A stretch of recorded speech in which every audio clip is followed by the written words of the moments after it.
One of the things I got out of the book was the power of story as opposed to fact and logic and planning, but the power of story, and you've used the word journey a lot. Can you tell us more about your view of the power of story? In the book, we worked closely with Marshall Ganz. And Marshall Ganz is the great famed community organizer who worked in the 60s in the civil rights movement, and then for many years for Cesar Chavez, organizing the farm workers movement, and is now a longtime faculty member at Harvard, one of the most popular faculty members. And Marshall teaches in my class and has become a very close collaborator of ours. And he says the way to build community is through, first and foremost, through the power of story, because it's how we connect. It's the connective tissue that weaves us all together. And he has a specific formula he uses, which is to just really think about why am I called to do this work? What is it for me that really makes this work important? Which is something I think we miss day to day because we get so focused on the bottom line. We don't necessarily think, every day I'm called to do this work because I'm moved to save the environment or protect children or impact global health or whatever it is. I think that's really important. And then after you've really identified that, and of course, again, that continues to grow and deepen as you get deeper into the work, it's why are we called to do this? We exist in relationship to each other. This is certainly the premise of the Generosity Network, that we can't do it alone. The old Frank Sinatra song, "I Did It My Way," is just, it's a myth. We've got to do this together. And why are we as a collective community called to do this? Why does this matter now? And that's the last piece, is the now question. And the now question is really about the question of urgency. And certainly not urgency as in the world's coming to an end, because that's a fear-based response that really actually limits people's ability to get moving. But it's why now? What difference is it going to make? How's the world going to look different if we start mobilizing in a really meaningful way today?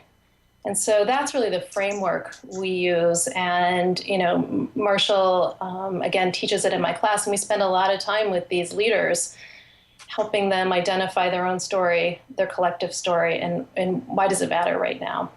It's getting each person, that you're involved in a collaboration to tell their story. And most people don't know the other person's reason that they're passionate about a particular cause or a team that they like to work with. And so if you can get the stories to start coming, there's a real lot of openings and a lot of opportunities to connect.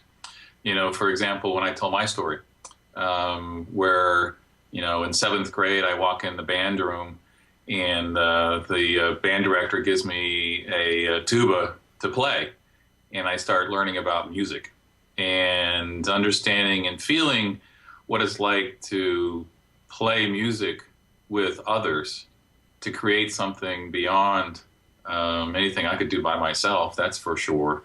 And that feeling, that energy, and that present moment state, I like to do that again and again and again. And it drove me through my life, not only for a love of music, but a love of connecting and working with others in teams. And so it drove me through at JP Morgan. And, so all these tools apply in the business world, as much as they do in the social organizing, community organizing worlds. How do you connect these teams together? How do you reinforce these networks? And so when you look, and when I look to, whether it's in the private equity business, which I was in, or whether it's now in the social enterprise world or nonprofit world, building these teams, building a little jazz band of your own, where you understand each person has their own unique sound, their own unique skills, instruments to play, and bringing them together to create something that's innovative, that you didn't think would come, until you start hearing the sounds, people having managed egos so that they're working well together as the team, and then understanding that there's an audience, that there's somebody you're performing for and with that you want to connect to. And so that drives me in all of the different nonprofits I work with, or the different boards I work on, or the philanthropists I work in partnership with. Thank you so much for doing that, Jeff. I could read your bio and I would never get that sense of what motivates you and who you are doing it. It was, the jazz analogy was fabulous. Thanks. Jennifer, would you be willing to tell your story Yeah, I started as a fundraiser 25 years ago, and I worked for my little liberal arts college and absolutely believed in liberal arts and wanted to share it with the world in some ways. And just, was very fortunate because I had a college president who said to me, just go out and make 300 face-to-face visits this year. You absolutely cannot raise money sitting behind a desk. And so, 21 years old. Oh, and by the way, he said, you're covering New York City. And I grew up in Pittsburgh and really had never been out of that sort of part of the Western Pennsylvania. And so I just sort of fearlessly threw myself in. We were raising money for a science building. It was the late 80s. So I always say I had the big shoulder pads and the frizzy perm and the big briefcase walking around. And I'd pull out the blueprints and would talk, meeting with alumni and parents and saying, your name goes here. This is what we're doing. And I would just go in and pitch. And I was having absolutely no luck. And I hated my job.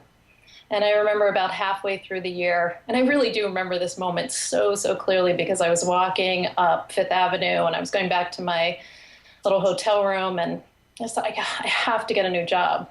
And I was a philosophy major, so I didn't quite know what I was going to do with that, but I knew fundraising was not it. And then, that night I was sitting in my hotel room and I was really thinking to myself, something doesn't add up. Because I know that the people that, with whom I'm meeting and who I'm talking to and I'm learning their stories and everything else want to make a difference in the world. They care about science. They care about the leaders of tomorrow. They care about education. And I know that I have the exact same passion. And I'm going in and asking them, without really understanding who they are, just to invest. So it was much more of a pitch. And so my epiphany was really, how do I go in and really just talk human being to human being right from the first meeting and get rid of the sales techniques and just start talking for real? And it's shifted. I've, again, been in the business for 25 years. I've, worked on multi-billion-dollar capital campaigns, and fundraising is an absolute place of joy because it's needed to get everything done that we need and want to get done in our world. Yeah, thank you so much. It's fascinating to me how often the liberal arts come into this conversation as you get, Charlie Collier at Harvard, and now we've got music, we've got philosophy. It is fascinating. The skills you're using are really the skills of the humanity.